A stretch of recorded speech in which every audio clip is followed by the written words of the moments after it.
Hola, vamos a continuar con el tema de transferencia de calor y en esta sexta parte vamos a ver los intercambiadores de doble tubo o de tubos concéntricos. Como vimos anteriormente, un intercambiador de doble tubo consta de un tubo de menor diámetro por el cual fluye generalmente el material alimenticio o el fluido alimenticio que se quiere calentar o enfriar, el cual se encuentra dentro de un tubo de mayor diámetro por el cual en la sección anular entre estos dos tubos fluye ese fluido de calentamiento o de enfriamiento. La transferencia de calor ocurre a lo largo de esta superficie de transferencia de calor. Como vimos anteriormente, el principal objetivo de utilizar estos intercambiadores de calor es bien sea calentar o enfriar un fluido alimenticio gracias a la presencia de un fluido de calentamiento o de enfriamiento dependiendo de lo que querramos hacer. ¿Ok? Entonces, en esta sección vamos a ver cuáles son los cálculos necesarios para diseñar este tipo de intercambiadores de calor de doble tubo. Generalmente lo que se busca es conocer bien sea cuál es la transferencia de calor, ¿ok?, para unas condiciones determinadas o la longitud de la tubería que debe ser empleada. Para poder hacer estos cálculos debemos asumir ciertas condiciones, las cuales son: primero, que la transferencia de calor está ocurriendo en estado estacionario, ¿ok? Segundo, que el coeficiente global de transferencia de calor es constante a lo largo de toda la tubería que conforma el intercambiador de calor. Luego, como tercer punto, que no hay conducción axial de calor en la tubería metálica, es decir, como sabemos, si esta es el área de transferencia de calor, la que estamos señalando acá, entonces la transferencia de calor entre el fluido que va en el tubo interno y el fluido que se encuentra en la sección anular va a ser en la dirección radial y no va a haber transferencia de calor en la dirección axial. Y por último, que el intercambiador de calor se encuentra bien aislado de los alrededores de tal manera de que el flujo de calor es nada más entre los dos fluidos y que la pérdida de calor hacia los alrededores es despreciable. Vamos a ver entonces las configuraciones posibles en un intercambiador de doble tubo. Como vimos anteriormente, tenemos la configuración de flujo en paralelo y la configuración de flujo en contracorriente. En el intercambiador en flujo en paralelo, como ya habíamos mencionado, ambos fluidos entran por el mismo extremo del equipo. En este caso, ambos están entrando por el lado izquierdo y fluyen a lo largo del intercambiador en el mismo sentido. ¿Ok? En esta configuración, la temperatura de salida del fluido frío nunca puede ser superior a la temperatura de salida del fluido caliente, cuando menos pueden ser igual. Como vemos en la figura, vemos cómo es la variación de la temperatura de ambos fluidos en función de la longitud del intercambiador. Entonces se puede observar que el fluido caliente entra a una alta temperatura y a medida que va avanzando en el intercambiador de calor, va haciendo la transferencia de calor al fluido frío y esta temperatura va disminuyendo. Por el contrario, el fluido frío entra a una baja temperatura y a lo largo que va desplazándose por el intercambiador va absorbiendo el calor que le cede el fluido caliente y se va calentando. Entonces, la temperatura de salida del fluido frío nunca podrá ser mayor a la temperatura de salida del fluido caliente, cuando mucho podrán igualar. Por su parte, en el fluido en contracorriente, como habíamos visto, los fluidos entran por los extremos opuestos del intercambiador y fluyen en direcciones opuestas. Aquí el fluido caliente entra por el lado izquierdo, mientras que el fluido frío entra por el lado derecho. En esta configuración, la temperatura de salida del fluido frío puede superar a la temperatura de salida del fluido caliente. El caso límite se tiene cuando la temperatura de salida del fluido frío es igual a la temperatura de salida del fluido caliente. ¿Ok? Por su parte, la temperatura de salida del fluido frío nunca puede ser superior a la temperatura de entrada del fluido caliente. Entonces, como podemos ver acá, es cómo va variando cada uno de las temperaturas de los fluidos en este intercambiador. En los intercambiadores de doble tubo, el delta de temperatura entre los dos fluidos va cambiando a lo largo del intercambiador, como lo podemos apreciar en la figura. Si vemos en el flujo en paralelo, esta es el delta de temperatura, la diferencia de temperatura cuando está entrando en un fluido en paralelo. Vemos que al inicio este delta de temperatura es mucho mayor y a medida que vamos trasladándonos a lo largo del intercambiador, el delta de temperatura disminuye, como se puede ver aquí abajo. ¿Okay? Inicialmente tenemos un delta de temperatura mayor, al final tenemos un delta de temperatura muy pequeño. Por el contrario, en el fluido en contracorriente, fíjense que el delta de temperatura a lo largo de todo el intercambiador se mantiene más o menos constante, ¿ok? Generando así que la transferencia de calor sea más o menos constante a lo largo de todo el intercambiador, lo que lo hace un arreglo termodinámicamente más eficiente que el fluido en paralelo, ya que en el fluido en paralelo, al inicio del intercambiador, el delta es mayor, por lo cual la transferencia de calor es mucho mayor, pero a medida que vamos avanzando a lo largo del intercambiador, el delta de temperatura disminuye, por lo cual también disminuye la transferencia de calor entre los dos fluidos, lo cual lo hace un sistema termodinámicamente menos eficiente. ¿Ok? El hecho de que este delta de temperatura a lo largo de los intercambiadores, dependiendo de si estamos en flujo en paralelo o en flujo en contracorriente, va variando, ¿ok? Es que nosotros cuando vayamos a realizar el análisis de las ecuaciones de transferencia de calor, vamos a tener que trabajar con un término que vamos a denominar diferencia media de temperatura logarítmica o delta T logarítmico, como veremos más adelante.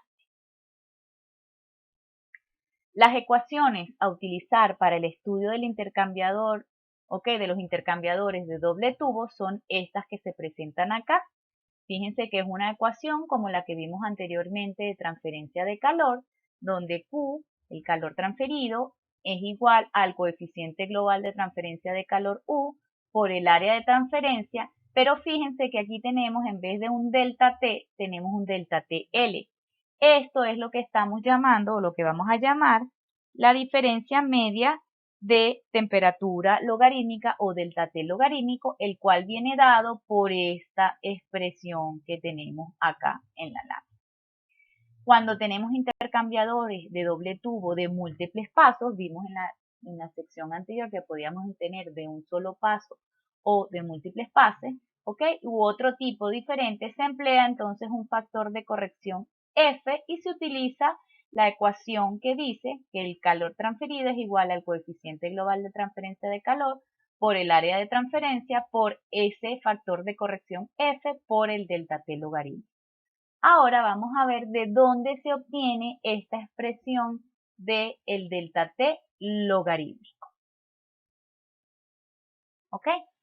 Partamos del hecho de que entonces tenemos un intercambiador de doble tubo como el que se muestra allí, ¿ok? Y tenemos dos fluidos. Un fluido A, que es el que va por la sección anular, asumimos que en este caso el fluido A es el fluido caliente, y tenemos un fluido B que va por la sección interna del tubo de menor diámetro, ¿ok? Entonces, si nosotros queremos estudiar cuál es la ecuación de la transferencia de calor en un intercambiador, sabemos que viene dada por esta expresión. Q es igual a U por A por delta T. ¿Ok?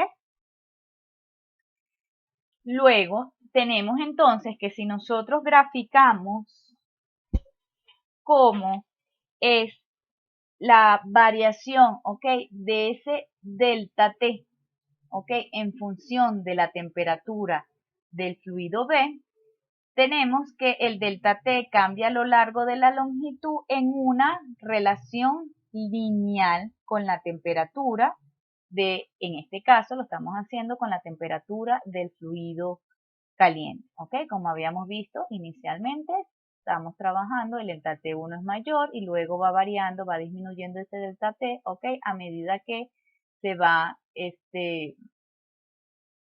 calentando el fluido frío, ¿ok? Acuérdense que habíamos dicho que TB1 es el fluido frío. Si nosotros queremos expresar la ecuación de esta pendiente, podemos decir que, ¿ok? Entonces la variación de delta T entre de TB es igual a delta T2 menos delta T1 entre TB2 menos TB1, ¿ok? Despejando cómo es esa variación de la temperatura del fluido frío, nos queda la ecuación 1 que se muestra allí, ¿ok? La cantidad de calor transferido a través de cualquier punto del intercambiador, entonces lo podemos expresar con la ecuación general de transferencia de calor y como estamos haciendo a lo largo de la longitud, vamos a ir teniendo un diferencial de A, por lo que Q es igual a U por delta T por dA, siendo esta nuestra ecuación 2. ¿Okay? Esta transferencia de calor que ocurre a través del área de transferencia de calor que vimos anteriormente, ¿cuál era? ¿Ok? Este calor transferido a través de esta área va a ser el mismo calor que va a absorber el alimento, que en este caso dijimos que era el fluido frío, para calentarse. Y entonces esta transferencia de calor que genera ese aumento de temperatura en mi fluido frío, la puedo expresar con la ecuación del calor sensible, es decir, el aumento de temperatura, el calor que está relacionado al aumento de temperatura, donde Q es igual a la masa por el calor específico del alimento por esa variación de temperatura que ocurre en el alimento. Con eso tenemos nuestra ecuación 3.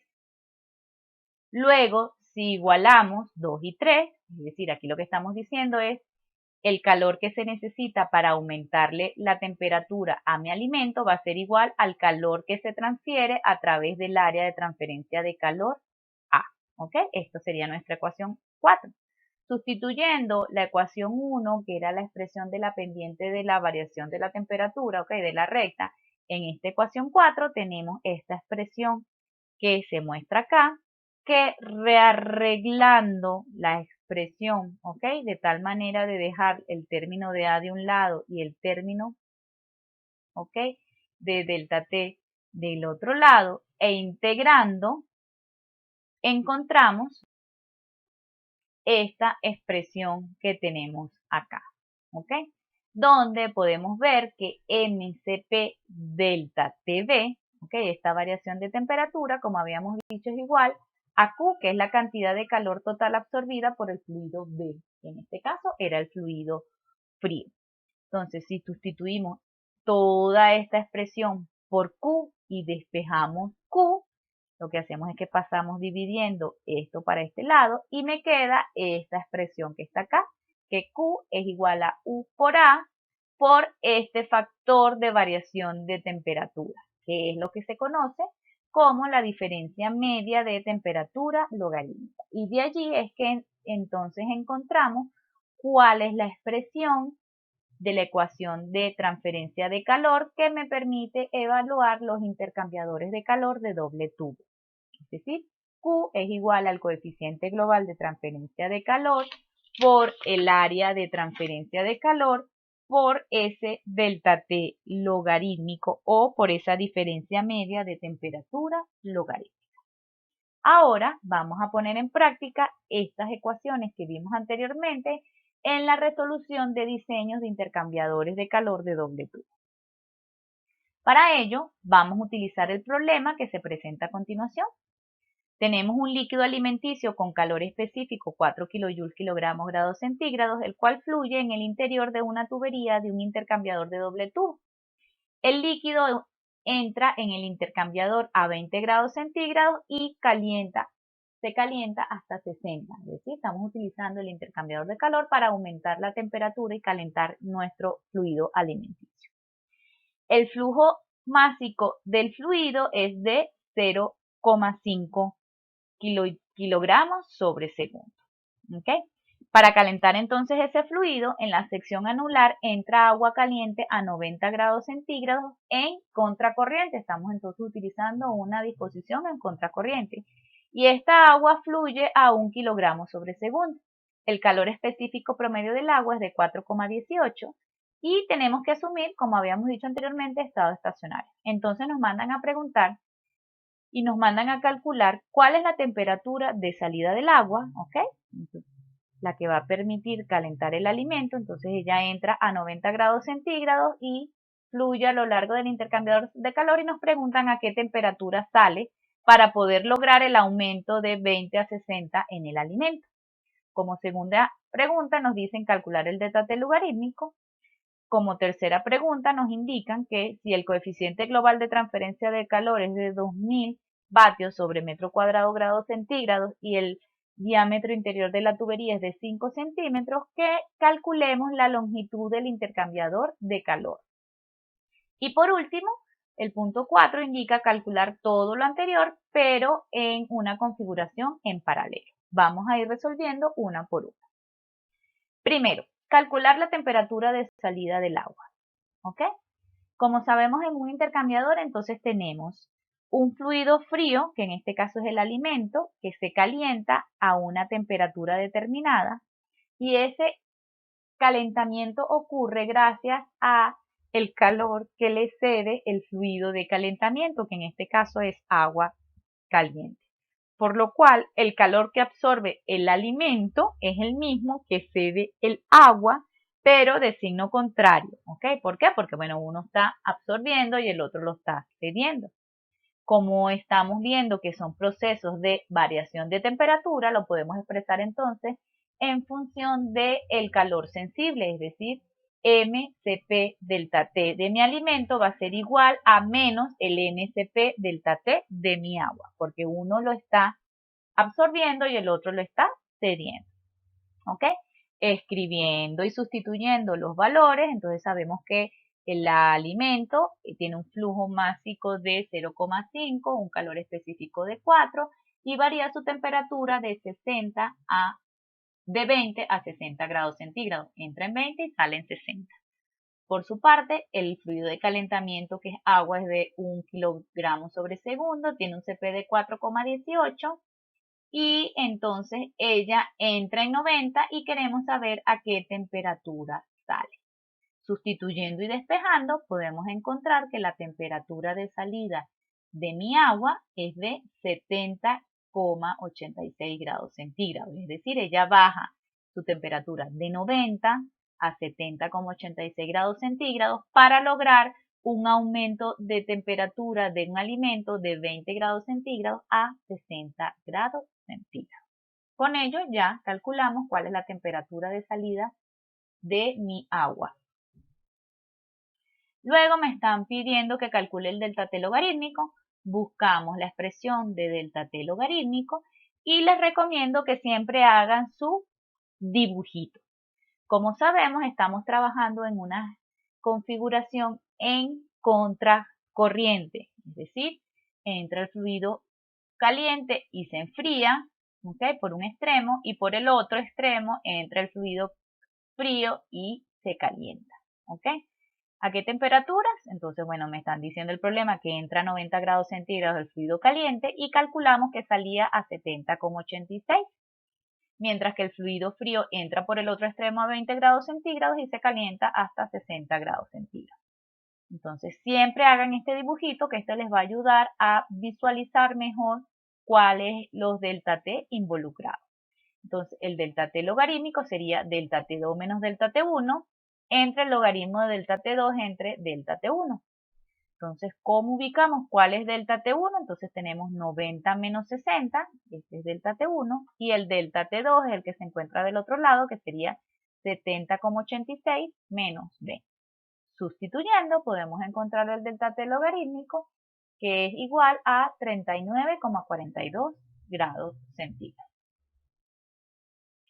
Como tercero, me están diciendo que si el coeficiente global de transferencia de calor es de 2000, y el diámetro interior de la tubería es de 5 centímetros, calcular la longitud del intercambiador de calor. ¿Ok? Entonces, ¿cuál es la ecuación que me permite evaluar la transferencia de calor en un intercambiador? Q es igual a U por A por el delta T logarítmico. Sabemos que el área de un cilindro es 2pi R por L, ¿ok? Y como habíamos visto anteriormente, el calor que absorbe el alimento es igual al calor que cede el fluido de calentamiento y es igual al calor que se transfiere a través del área de transferencia de calor del intercambiador. Entonces, podemos calcular ese calor como la masa por el Cp del alimento por el delta T del alimento. Sustituyendo eso, tenemos que es igual a 80 kilovatios. Y ese calor entonces lo vamos a igualar a la ecuación de transferencia de calor del intercambiador. ¿Ok? Sustituimos también el valor del área, entonces me queda que 80 kilovatios es igual al coeficiente global de transferencia de calor por 2πrL por el delta T logarítmico. Podemos despejar L y conocemos las demás variables.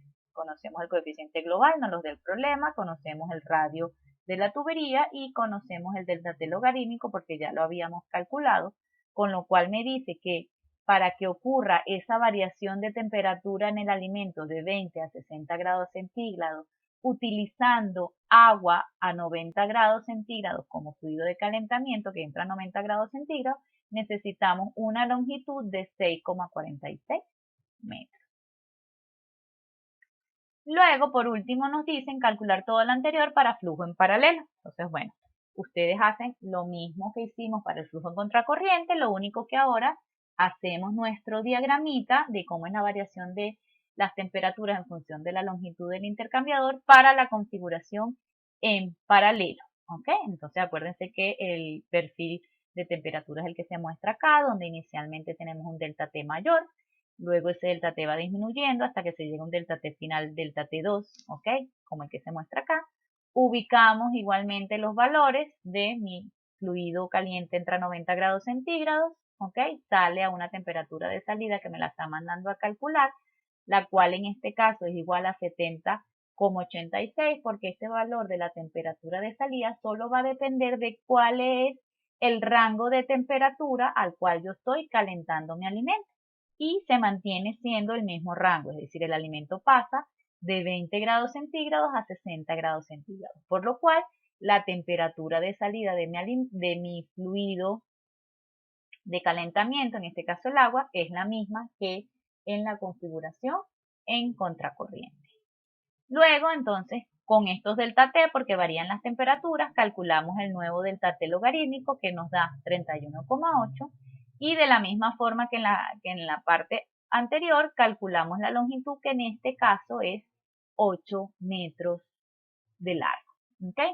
Si comparamos ambos resultados, podemos ver que la longitud en la configuración en paralelo aumenta. ¿Ok? Estamos pasando de 6,46 metros a 8 metros.